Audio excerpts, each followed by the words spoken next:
Okay, so just to introduce myself, I was working at Greater London Radio, Marylebone High Street, in the early 1990s, which is the BBC's station for London. We were in quite a unique position, really, as regards local radio, in that we had a massive audience, and also we were doing a lot of international and national stories. I worked there for about a year on the Johnny Walker programme, which was a drive time show with the producer Mike Thompson, who's now at Radio 4. Doing some fascinating stories that very few local radio researchers ever get a chance to touch. I then went on to work in other local radio around the country, but then realised, I suppose, that nothing would be quite as good as working here in London and doing large-scale. Really, radio has the first bite of the cherry. When anything happens, we can get people on the air, live, looking over the scene. For example, the London Stock Exchange bomb, which we covered. I managed to find a colleague of mine, or a friend, who worked just next to the Stock Exchange, who was giving a live commentary over the radio to the whole of London as the police were arriving at the Stock Exchange bomb, and giving his commentary, just describing the whole scene to everybody, for the entire public. And there's something I rather love about radio, is a chance to be a bit more spontaneous and genuine to your audience. And also, of course, much of what we were doing was live. It wasn't pre-recorded, messed around with, edited, etc., and so much of television is, and obviously pretty much all of print these days. So I took the whole 7/7 thing in a way quite personally when that happened, and I was really not happy with the way it was being reported. Saw a lot of flaws in you know, what was being said, particularly the 3 or 4 different stories about what happened in the morning of that day with Benjamin Netanyahu, who was the finance minister from Israel, who was over at the time, and whether he'd actually changed his mind, not gone to the conference on the morning of 7/7, whether he'd actually gone halfway there and come back. There was all sorts of anomalies on that particular one. Also, the privatisation of security on the London Underground a few months before by Gordon Brown, and the fact that we had an Israeli firm running the CCTV systems on the London Underground, having access to all of those networks, and the fact that actually it was a former officer in the Israeli Corps of Engineers who was running that company, Daniel Bodner. You start looking into Verit, you find that their parent company was Converse Technologies, and Converse's chief executive was on the run at the time in Namibia, having absconded with, I think, $13 million, and he was being chased by the Securities and Exchange Commission. So this is not necessarily a 100% watertight, trustworthy company that was running the security on the London Underground at the time of the London bombings. This kind of thing has virtually not been reported at all. The other thing is really just picking up on what Martin was saying about the city. We actually ran a story last night on our radio programme, which I do now, a 2-hour politics show live every week on Fridays between 5 and 7 in Bristol. The website, if you want to jot it down, if you can be bothered, is thisweek.org.uk. We ran a piece last night about South London gangster Charlie Richardson, the Richardson brothers. They was apparently even more ruthless than the Krays. And when Charlie finally went down, I think it was for 7 years, he walked straight out of jail into a job in the city.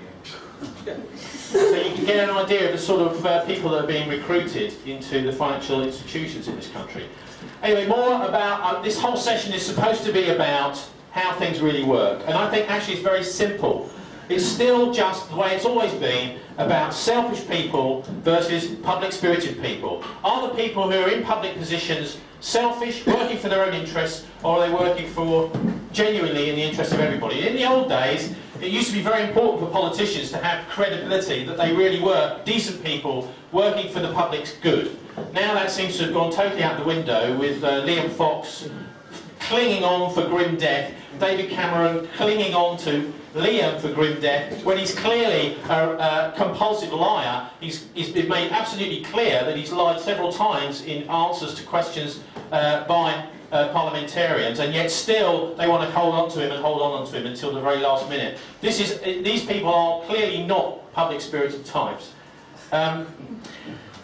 The Bilderberg, I suppose, is one of the things I'm best well known for.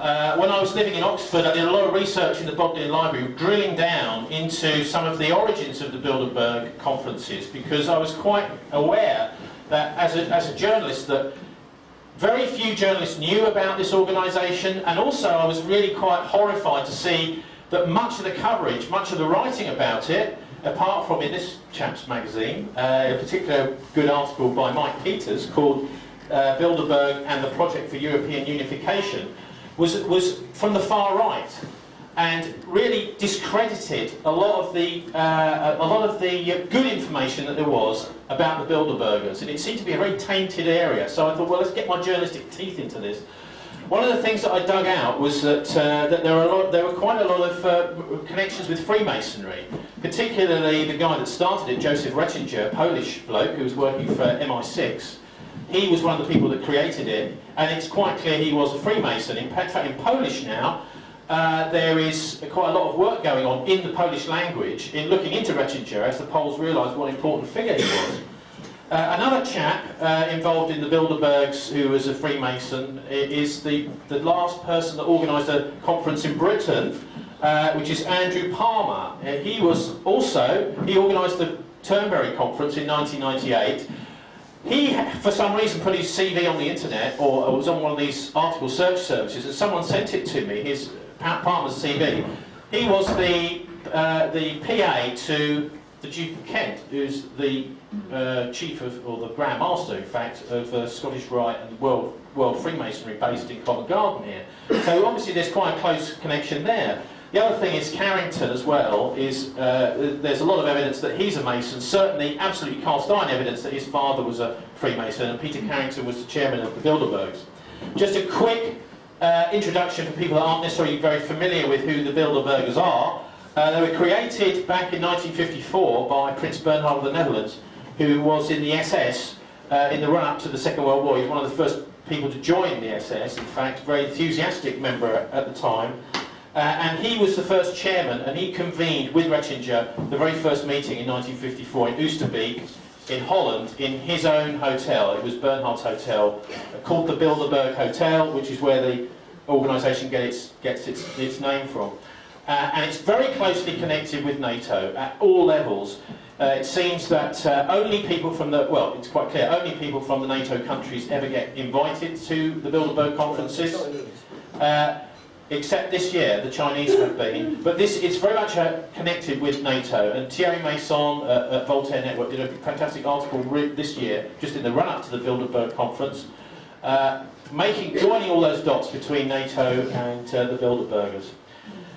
Another thing which is really, which blew my mind when I first realised it about NATO was that, I mean, we're facing all these horrible situations now with NATO getting interventionist.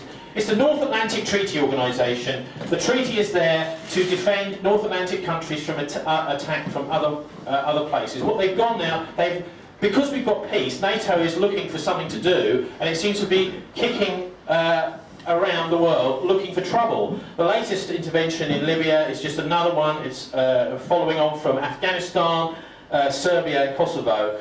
But at the beginning of NATO, how did it start? One of the most interesting people on this is a guy called Paul Hauser. He was Obersturmführer in charge of an SS Panzer Corps in the Second World War. Hitler had promoted him towards the end of the war. He was in charge of, loads of these SS tank divisions. And he said that the original meetings of NATO, this is a quote from Hauser, were formed from the international supporters of the SS. That's a quote from Hauser's own mouth. This is a senior SS armoured corps officer. So there are questions about NATO and its motives right from the start, if we drill down and find them. Also, I think there's been changes in Freemasonry. It's really important to understand that the character of Freemasonry in this country has changed much more to the more atheistic Grand Orient style, which was prevalent in Italy and in France. And you cannot talk about all this stuff without mentioning the good old Illuminati.